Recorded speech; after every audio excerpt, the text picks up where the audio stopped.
Give it a break. Everybody got something to say, and then want to take everything he say and twist it. Like, nobody complain when somebody leave Apple and go to Google.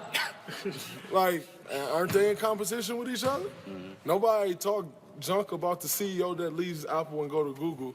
Kevin Durant is a big business. He's the CEO of that business. So him going to play basketball for a different team, the CEO decided to leave where he was at and go somewhere else. But there's so many guys in this league that's so stupid, they don't even think like that.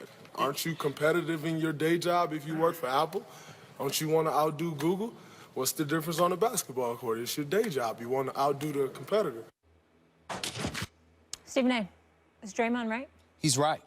And even though I was the one that, basically, Barkley and Reggie Miller and others have had something to say, but I called it the weakest move I've ever seen by a superstar. That doesn't mean that Kevin Durant is a bad person. It doesn't mean that he's an awful human being or anything like that. I happen to think he's a very good guy. I just don't approve of the move because I'm old school. That's my opinion as a pundit. As players that are competitors on the court with him, that's a different ball game, and that's what I took from what Draymond Green was saying, and that's why I have no problem with it. If Draymond Green was calling us out, that would be different because this is our job. But as players who actually play in the NBA, there is a heightened level of sensitivity that he should have in defense of his teammate towards anybody who would have a problem with it because you're Draymond Green, you're playing. You're the guy that dropped 32, 15, and 9 in Game 7 of an NBA Finals. I firmly believe nothing to take away from LeBron James and his greatness and what he proved himself to be, nor Kyrie Irving for that matter. But I firmly believe that if Draymond Green hadn't been suspended for Game 5, the Golden State Warriors would be standing here today as reigning two-time defending NBA champions. That's my belief. Having said all of that, I will say that Draymond Green clearly is a guy that is willing to come to the defense of Kevin Durant. And in Oklahoma City, you may have never had that because there was no one with the cachet in position to come to the defense of Kevin Durant when the heat came his way. Whereas in Golden State, when we see something like this, it perfectly illustrates why Kevin Durant would have wanted to go and play with that dude. Because you got a Rough Rider, blue-collar dog, and I mean that in a good way because I love me some Draymond Green, who's going to fight for you on the court and off the court. That's what he's talking about. It wasn't that what Paul Pierce said was wrong in any way. Paul Pierce is a champion. Paul Pierce has the he's going to be a Hall of Famer. He has the qualifications to say everything that he said. But Draymond Green was completely correct in coming to the defense of Kevin Durant when it comes to contemporaries in the sport because the points that he made were valid. Before I even get to that, where was Game 5 played? Golden State. Right. Did he play in Game 7 in Golden State? Yes. And he balled out, right? Yes. And who won the game?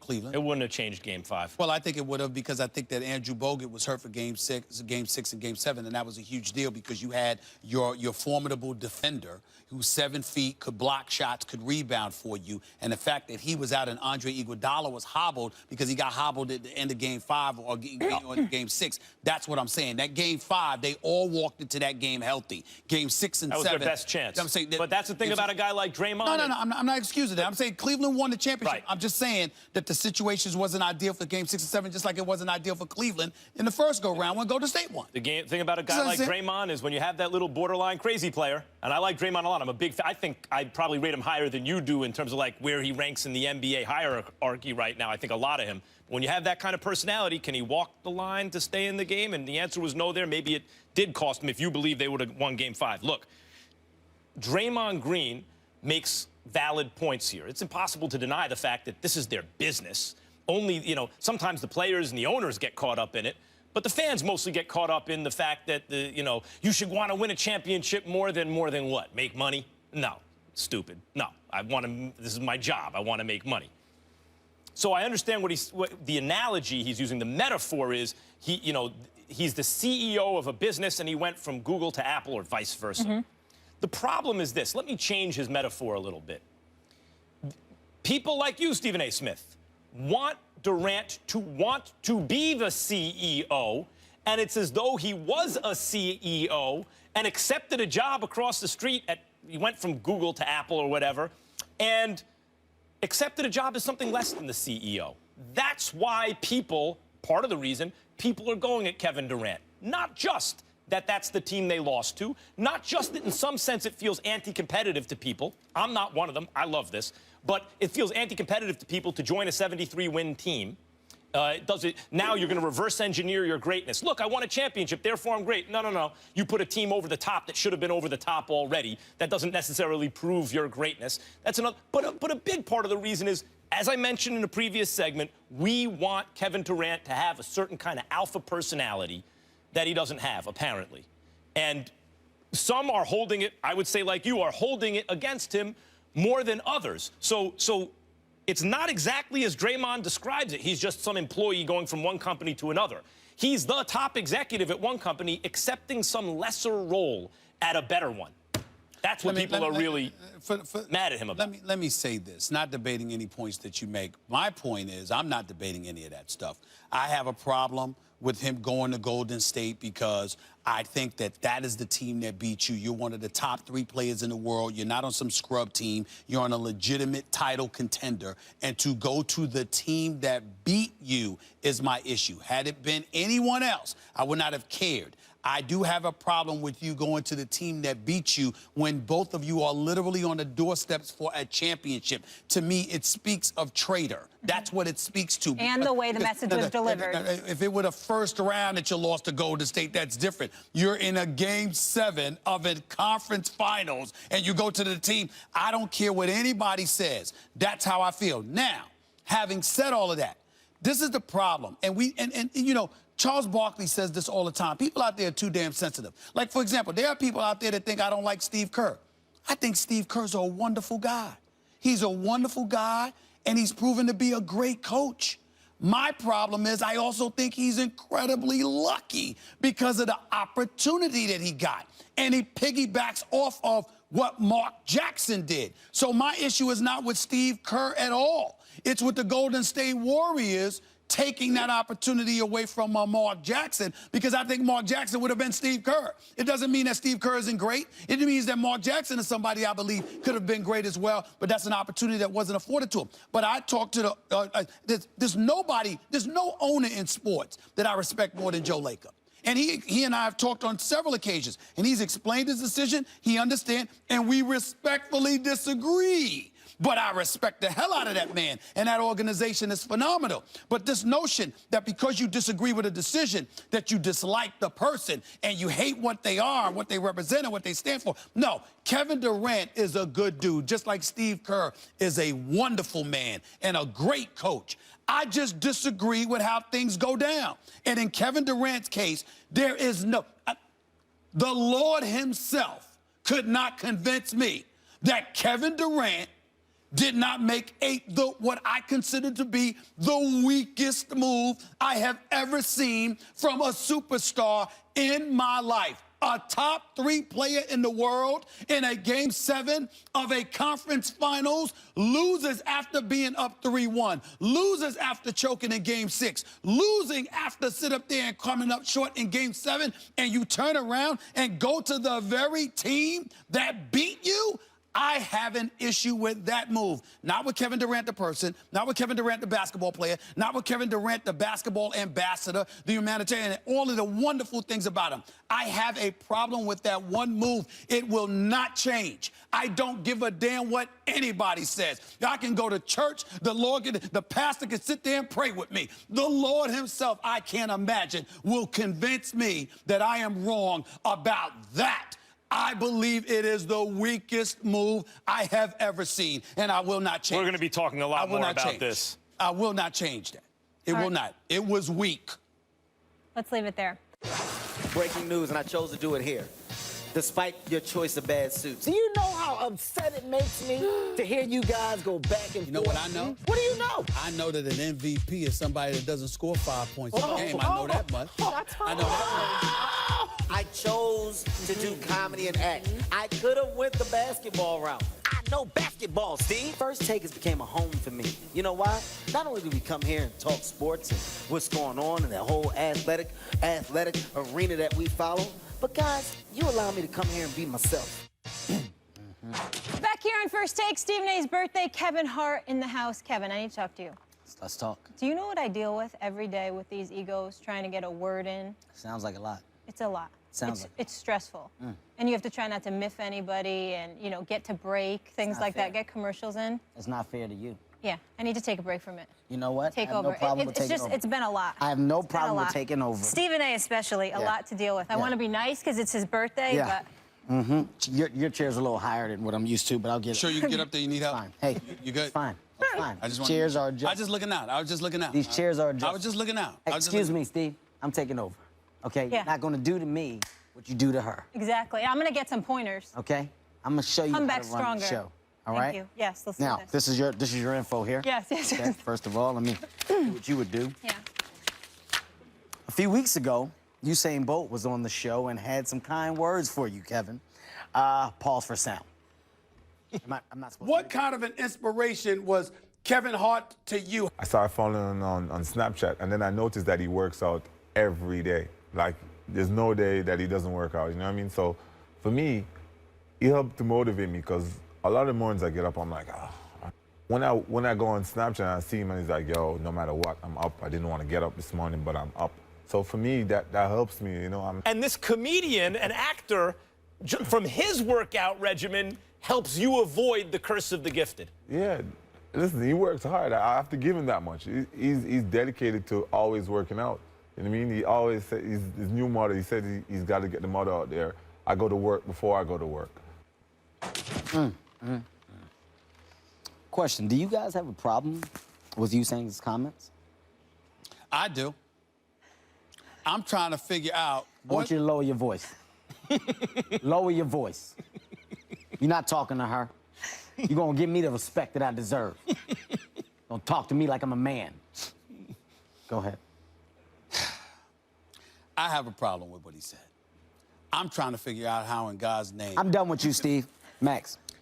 Well, clearly, there was some glossification going on with Usain Bolt for him to make those kind of comments. And he aggrandized the entire problem. I'm following you. You know what I mean? With his references to you, Yeah. who, while you're very athletic for an actor, for a comedian... I'm going to stop you right there. I'm done. I'm done. You want to know what I'm seeing? You want to know what I'm smelling? Jealousy. Jealousy. I'm sorry that my body is perfect. What do you want me to do? I'm sorry that I'm in the most amazing shape that I could possibly be in. I'm sorry that I don't sit down and my underwear is flip over, that little band flip over like it does you guys. Is that why you wore a onesie to the set today? This is called a sweatsuit. Oh. It's called an athletic I sweatsuit. wasn't sure. Because you guys got snap-off suits on that you can grab from the back and do what you want with. You mad at me? I'm sick of it. I'm sick of it. I am jealous of you. I am jealous of you. You're rich. You're making movies every day. But that's not the reason why. You're living in California in the sunshine. And because you're living out there, one of many stars, you know, you get to walk down the street and people like, oh, that's Kevin. Hey, what's up? While me, I'm bombarded. I'm suffocated. You understand what I'm saying? I have no peace of mind. People might walk up to you occasionally, and they might want to just take a picture with you and say, congratulations, great work. With me, they want to debate. My life is harder. Well, Stephen, here's what I want you to realize. A, you're lying. Nobody comes up to you. Okay? Stephen A. Smith does not have one fan. Not one. There's never been a request for a picture. There's never been a request for a debate. You are you're snap finger famous. That's the guy, what's the guy that's on the, what's the guy that's, what's the guy that's on the thing, they're on the ESPN thing. That's what they do. They rev it up. That's actually me. They know his name. That's what they do, okay? I know you'd like to believe that. No. I want you to understand something. I'm a big deal. But you know what I welcome? I welcome fans. I welcome engagement. You know why? Because that may make that person's day. So for you to sit here and tell me that it's hard that people want to come up here and support your craft, it makes me sick. Makes me sick to my stomach. Sick to my stomach. Also has better reflexes than you. He does. Kevin Hart, let's talk to you for a second. Let's talk to you, Kevin. Kevin, you got a new movie coming out called what now? You want to talk about it? Well, it's funny you asked me, Kev. Listen, man, this is my best work to date. I love this My movie. best work to date. I'm so happy about this movie. I made history, and I'm just trying to remake history again. I'm just trying to put my imprint in this generation. For me as a stand-up comic, man. So, you know, when you ask that question, it just makes me smile because I'm bringing joy to people's lives. At the end of the day, I love to live, I love to love, and I love to laugh. It's the 3 L's, man. So when you ask me that, it's just, it's mind-blowing. I just ask that everybody go support my movie because it's good. It's funny. The people have spoken, and that's what the people want. Kevin, I couldn't have said it better myself. Kevin's new movie, Kevin Hart, What Now, is actually in theaters. It's in theaters today, so why don't you guys do him a favor, go out and support that man. Kevin, any last words? I just want to say that I love coming here. You know, when I come here, you guys are really, really cool about me doing my thing. And it may be because I'm better than you at your jobs. I don't know, okay? The fact that I'm a walking almanac. The fact that I don't wake up. I ask for respect. Don't point at me. I ask for respect. I think you know what an almanac means. Yeah, I'm sure about that. My name is Mac, and I got on a suit with a nice tie, so I'm gonna say something like this. Almanac. I think you mean an encyclopedia. I'm Mac, and I know words. Like elasticized. I'm sick of it. The both of you. You're gonna give this woman the respect that she deserves from now on, else I will come back. That was the genius Since move, though. You just come to yourself. You tee up yourself. I do You need a killed favor. it. You I shut do it need a down. favor. Happens to be a genius. Before you get out of here, I do need to ask you a question because, you know, you are a basketball fan. Ask me. You're not a basketball player. You're a basketball fan. This is ridiculous. But I have to ask you a question.